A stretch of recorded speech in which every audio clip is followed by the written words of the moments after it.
By December of 1989, decades of authoritarian rule had ignited widespread unrest across Romania.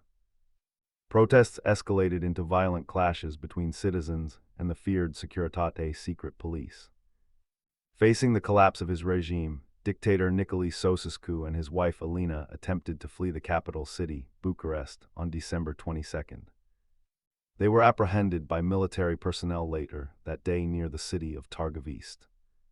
During this period of intense national upheaval, a hastily formed military tribunal was established. The tribunal convened on December 25, 1989, at a military barracks in Targovist. Nicolae and Alina Ceaușescu faced charges including genocide, subverting state power, destruction of the national economy, and attempting to escape the country.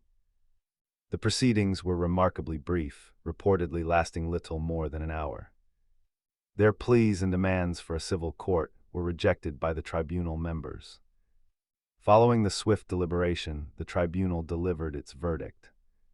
Both Nicolae and Alina Ceaușescu were found guilty on all principal charges. They were sentenced to death immediately.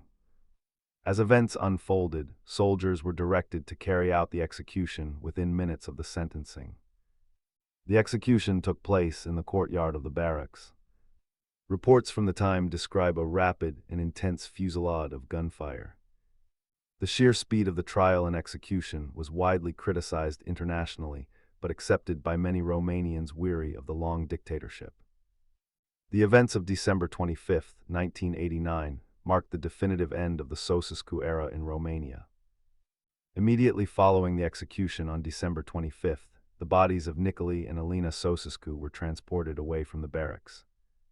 Their burial location was kept secret for a time to prevent it becoming a shrine for any remaining loyalists.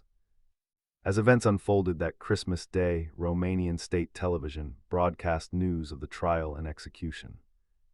The extreme swiftness of the proceedings generated significant debate internationally. Many governments and human rights organizations questioned the legality and fairness of a trial conducted so rapidly on a holiday. However, within Romania, the news brought widespread relief and, for many, a sense of finality to decades of repression. Subsequently, investigations and historical accounts emerged, providing more details about the ad hoc nature of the tribunal.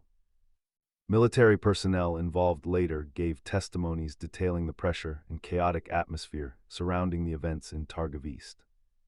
The precise circumstances and legal basis for the trial remain subjects of historical discussion and controversy. During this period of transition, a new political structure, the National Salvation Front, consolidated power in Romania. The rapid overthrow and execution of the long-serving dictator marked a dramatic end to the 1989 revolutions across Eastern Europe. The events at Targovist are remembered as a pivotal, though turbulent, moment in Romania's modern history. The swiftness of the trial and execution was presented by the provisional authorities, the National Salvation Front, as a necessary measure. They argued it was vital to prevent loyalist forces from rallying and plunging the country into a prolonged civil war.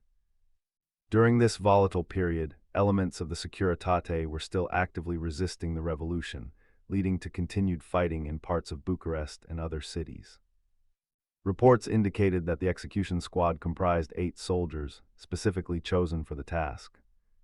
As events unfolded, the bodies were reportedly flown by helicopter shortly after the shooting. Their initial burial was conducted under strict secrecy on December 25, 1989, in the Ghencia Cemetery in Bucharest. The graves were initially unmarked or marked with false names to maintain the location's confidentiality. For many years, speculation surrounded the precise burial site, fueling public curiosity. In the year 2010, permission was granted for the exhumation of the remains. Forensic analysis subsequently confirmed the identities of the bodies as Nicolae and Alina Ceaușescu through DNA testing. This confirmation brought a degree of closure regarding the physical fate of the former dictator and his wife. However, the historical and legal debate regarding the legitimacy of the Christmas Day Tribunal in Targovist continues among historians and legal scholars. The chaotic final moments and the summary nature of their end remain a defining and controversial chapter in Romania's transition from communist rule. The tribunal that judged Nicolae and Alina Ceaușescu was composed of military personnel.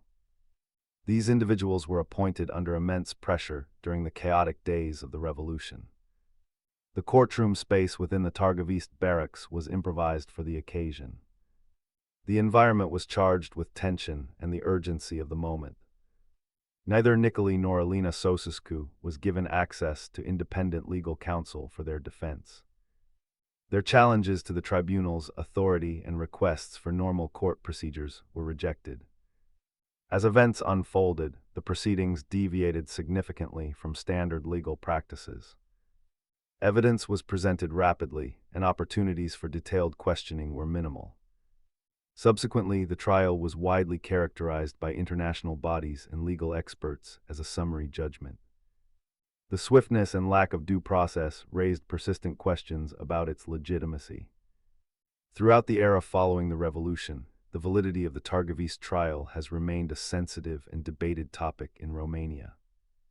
Despite the controversy, the immediate effect of the execution was a rapid cessation of organized resistance by Securitate elements loyal to the former regime.